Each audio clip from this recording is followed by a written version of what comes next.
Hello বন্ধুরা, আজকে নিরামিষ পুঁই শাক হচ্ছে।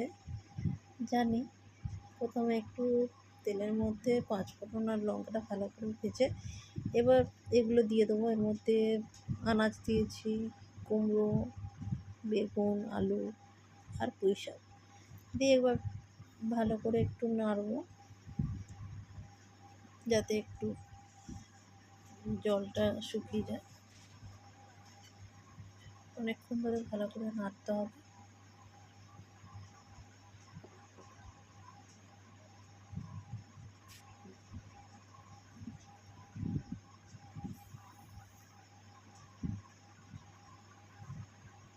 নাড়া হয়ে গেলে তারপরে এর মধ্যে একটু মিষ্টি দিতে হবে। আমাদের অনেকটা তো, কারোর যদি এখন কাঁঠাল খাচ্ছে, কাঁঠালের বীজ থাকলে ওর মধ্যে দিয়ে দিতে পারো, দিয়ে খেতে ভালো লাগে।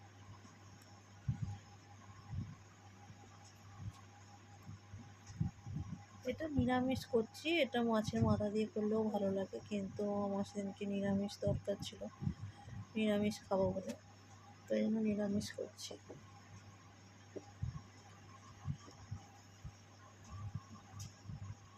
তোমাদের যাতে নিরামিষ খেতে যায়, যারা মাছটা ঠিক পছন্দ করো না, তাদের জন্য এটা ভালো লাগবে খেতে।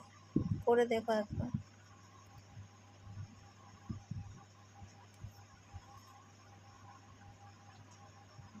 এবার একটু সর্ষে দিয়ে দিলাম, এবার হলুদ, নুন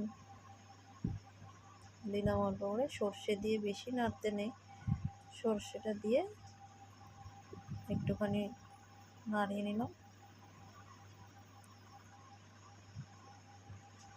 যখন দেখবে আনাজগুলো ভাজা ভাজা হয়ে যাবে, তখন সর্ষেটা দিয়ে দেবে। এবার সর্ষে দিয়ে বেশিক্ষণ কষাবে না,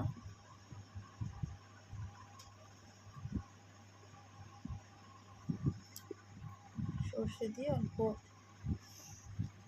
নুন হলুদ দিয়ে মিষ্টি দিয়ে চাপা দিয়ে দিলেই হয়ে যাবে।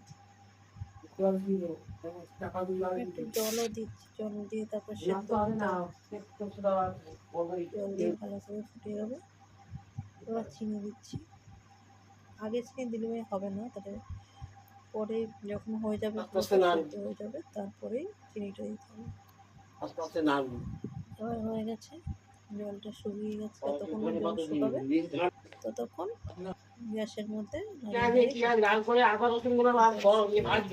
হয়ে গেছে।